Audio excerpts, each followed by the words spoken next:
Philip shouted at Diana. "You will be Charles's supportive wife, not a pop star." Diana smiled and replied, "Philip, if Charles had been a supportive husband, I would have been a supportive wife too." The room froze.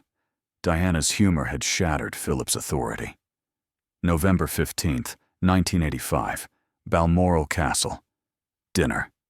7:30 p.m. The royal family had gathered for their traditional dinner in the Grand Hall. At the table, Elizabeth sat at the head, Philip to her right, Diana and Charles on the left side, Margaret and Peter Phillips on the other side. Candlelight flickered on the crystal glasses. Diana, sitting next to Charles, looked elegant in her red dress. She was trying to hide the recent tension between them. Charles was distant and uncomfortable, barely making eye contact with Diana. Philip continued watching Diana from the head of the table. He was analyzing every movement, every word, every smile. First course. Soup service. Lady Diana. Philip suddenly directed the conversation to Diana, pausing his soup spoon. "You've been appearing in the media quite a lot lately."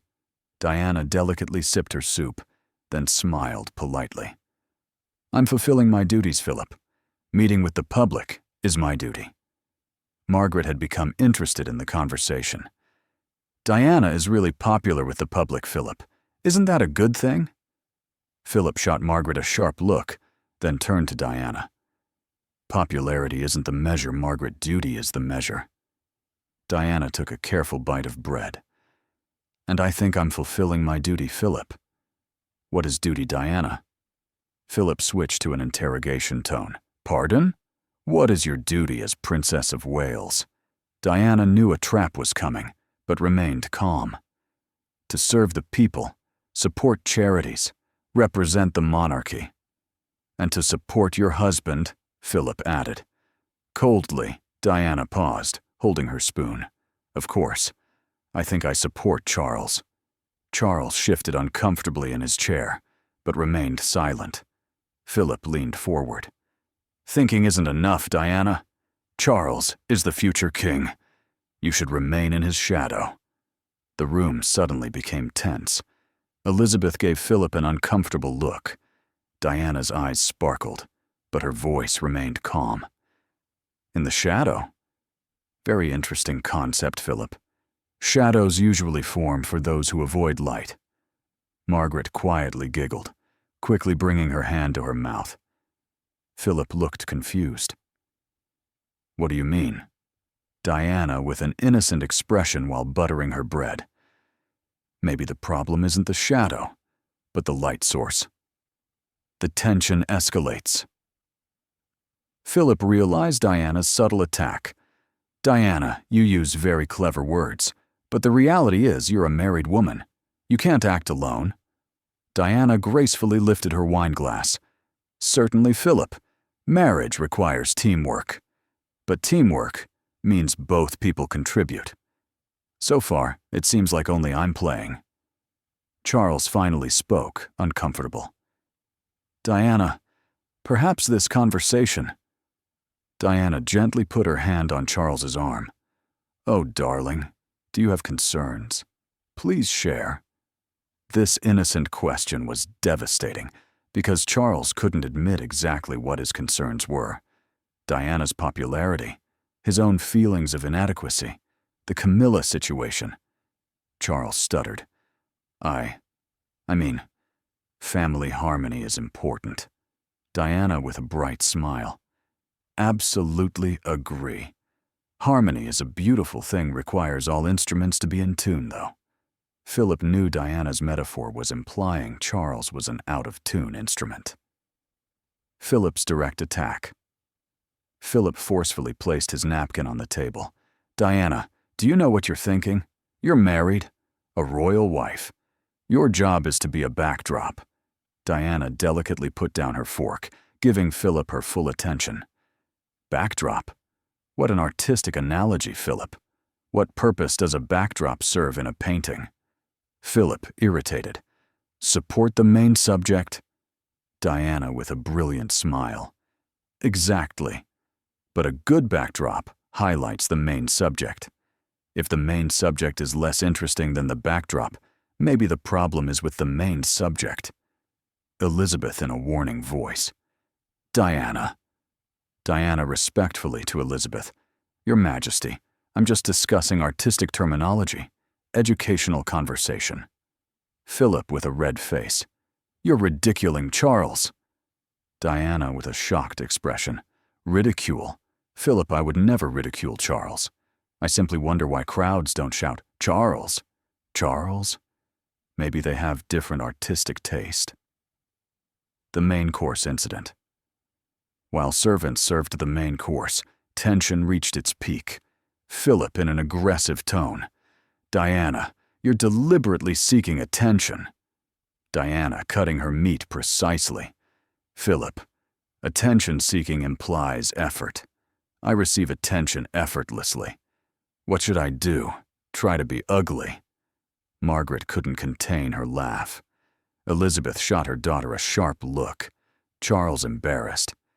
Diana, these are inappropriate comments. Diana innocently. What's inappropriate, Charles? I'm just wondering about the physics of attention. Some people naturally attract. Some naturally repel. It's science. Philip stood up partially. You're insulting Charles. Diana remained seated, calm. Philip, Charles is an adult man. If he feels insulted, he can speak. Do you always speak for him? This was a devastating observation. Diana implied that Philip always fought Charles's battles. Charles flushed. I can fight my own battles. Diana with a sweet smile. Wonderful, Charles. I'm waiting for a demonstration. Philip's psychological attack. Philip realized the direct approach wasn't working. He switched to psychological tactics. Diana, you're destroying your husband's confidence. Diana with careful consideration. Interesting theory, Philip. If confidence depends on external validation, is that real confidence? Maybe building internal confidence would be beneficial. Philip frustrated. You're not a therapist, Diana. Diana laughed. True, but anyone can have observation skills. For example, I observed that intimidation usually indicates insecurity. This direct shot stunned Philip. Philip in a dangerous voice. You're trying to intimidate me. Diana genuinely surprised. Me? Oh, Philip. I'm a tiny young woman. You're a powerful man. How could I possibly intimidate you? Unless there are vulnerable areas? The climactic exchange. Philip realized Diana was too clever, too quick, too prepared. Final desperate attack. Diana, you will be Charles's supportive wife, not a pop star. The room fell completely silent. This was the ultimate challenge. Diana paused, delicately sipped her wine glass, perfectly timing everyone's attention. Finally, with devastating calmness. Philip, if Charles had been a supportive husband, I would have been a supportive wife too.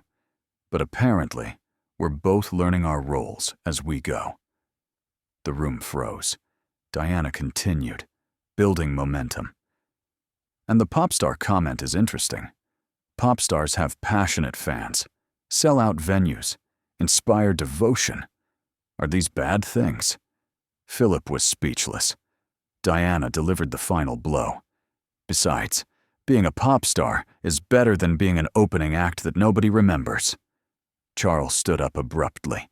Diana. Diana with an innocent look. Yes, darling. Charles couldn't find words. Diana waited patiently. Diana gently. Charles, did you want to say something? The floor is yours.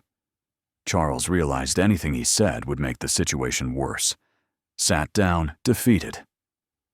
Diana gracefully returned to her meal, the conversation seemingly over, but devastation complete. Philip never recovered that evening, realizing Diana was intellectually superior, psychologically prepared, strategically brilliant. Diana, meanwhile, serenely finished dinner, occasionally making pleasant small talk about the weather. Completely professional victory, achieved through pure wit. Never losing composure. Never breaking character of innocent princess, while systematically destroying the patriarch's authority. After dinner, Balmoral drawing room, 9:45 p.m. After dinner ended, the family gathered in the drawing room for coffee and port wine. Philip was still trying to recover from the defeat at dinner. Diana was calmly drinking her coffee, acting as if nothing had happened. Charles tried to break the uncomfortable silence. "Diana, Philip and I have shooting plans tomorrow. What will you do?" Diana with a sweet smile. "Oh, I'll visit the local village. Community center opening. Very exciting." Philip couldn't resist. "Diana, you always find public events. Is it a coincidence?" Diana innocently. "Philip, I attend events I'm invited to. Popular demand, apparently." Elizabeth tried to intervene. Diana, "Sometimes a quieter role might be better." Diana respectful but firm. "Your Majesty, being quiet is easy. But people expect connection, warmth. Didn't you do the same during your early reign?" This was a clever move. Diana was referencing Elizabeth's own approach without implying criticism. Philip stood up, started pacing. "Diana, you don't understand family dynamics." Diana calmly. "Enlighten me, Philip. How should family dynamics work?" "Hierarchy, respect, support." Diana thoughtfully. "Interesting. And is this hierarchy fair for everyone? Does everyone have equal opportunity to contribute?" Philip frustrated. "It's not equal, Diana. There are roles." Diana brilliantly. "Ah, yes, roles. Like a theatrical production. But in a good production, even supporting actors can be memorable. They may not be stars, but they can steal the show." Margaret openly laughed this time. "Diana, you're quite the philosopher." Philip angry at Margaret. "This isn't funny, Margaret." Diana defending Margaret. Philip, "Humor is a healthy coping mechanism. Maybe family dynamics would benefit from a lighter approach." Strategy of taking Charles under protection. Philip realized he couldn't defeat Diana with direct attacks. Strategy changed. He started using Charles as a shield. "Diana, Charles is a sensitive person. You're damaging his confidence." Diana with a concerned expression. "Really? Charles, do you feel your confidence is damaged?" Charles was trapped. He couldn't admit the truth. Lying was also uncomfortable. Sometimes, public attention can be overwhelming." Diana sympathetically. "Oh, darling. Why didn't you tell me?" "I can help. Maybe we can coordinate with the publicity department. Create shared opportunities." This offer was brilliant. Diana was offering help, but simultaneously getting acknowledgement of her star quality. Charles couldn't refuse the offer without seeming petty, couldn't accept without acknowledging Diana's superiority. Philip saw the trap. "Diana, Charles doesn't need help." Diana surprised. "Oh, Philip, you're speaking for Charles. Charles, do you agree? Don't you need help?" Charles realized every answer was problematic. I appreciate Diana's offer." Diana pleased. "Wonderful. I'll handle it with a professional approach. We'll make a great team." Philip furiously realized Diana was manipulating Charles, but couldn't say anything without making Charles look weak. Psychological chess game, Elizabeth was tired of the tension. "Perhaps everyone should have an early evening." Diana stood up gracefully. "Excellent idea, Your Majesty. Busy day tomorrow." Philip couldn't resist a final shot. "Diana, we'll continue these conversations." Diana with a sweet smile. "Looking forward to it." "Philip, I enjoy intellectual discourse. So stimulating." This comment implied Philip's attacks were intellectual exercise, not threats. Charles tried to escort Diana. "Diana, Diana gently. "Charles, you spend time with Philip. Father-son bonding is important. I'm fine." This seemingly sweet gesture actually left Charles alone with Philip, forcing an awkward conversation. Private moment. Diana's real thoughts. As Diana walked toward her room, she looked at herself in the mirror. The evening was successful but exhausting. Constantly being on guard, calculating every word, using humor as a weapon was mentally draining. But it was necessary. If she succumbed to Philip's intimidation, she would be completely marginalized. Diana realized this war would be long-term. Philip would never accept her equal status. Charles would never adequately defend her. But Diana had advantages: public love, media attention, and most importantly, intellectual agility. Philip relied on old-school authoritarian tactics. Diana was modern, adaptive, strategic. Next morning. Breakfast tension. At morning breakfast, the family gathered. Philip had thought of strategy overnight. "Diana, your behavior last evening was inappropriate." Diana calmly buttering toast. "Specifically which part, Philip?" "I mentally reviewed the conversation, found nothing inappropriate." Philip frustrated. "You were disrespectful." Diana curious. "To whom?" "I addressed everyone respectfully, used appropriate titles, maintained civilized conversation." Charles uncomfortable. "Diana, the tone sometimes." Diana innocently to Charles. "Was my tone problematic? Please clarify so I can improve." Charles couldn't specify anything concrete because Diana had technically remained polite. Philip tried a different approach. "Diana, you're damaging family unity." Diana thoughtfully. "Unity is an interesting concept, Philip. What does true unity require? Everyone being on the same page? Or harmonizing different perspectives?" Philip trapped. "Same goals." Diana. "And what are the family goals?" Philip. "Supporting the monarchy." Diana. "Great. And I'm doing exactly that. Public engagement, charity work, positive image. Do you disagree that these support the monarchy?" Philip couldn't say charity work and public engagement were bad. Diana continued. "Maybe there are different approaches to supporting the monarchy. Traditional approaches, modern approaches. Both valuable, right?" Final confrontation build-up. Philip realized Diana was cleverly deflecting every argument. Direct confrontation was needed.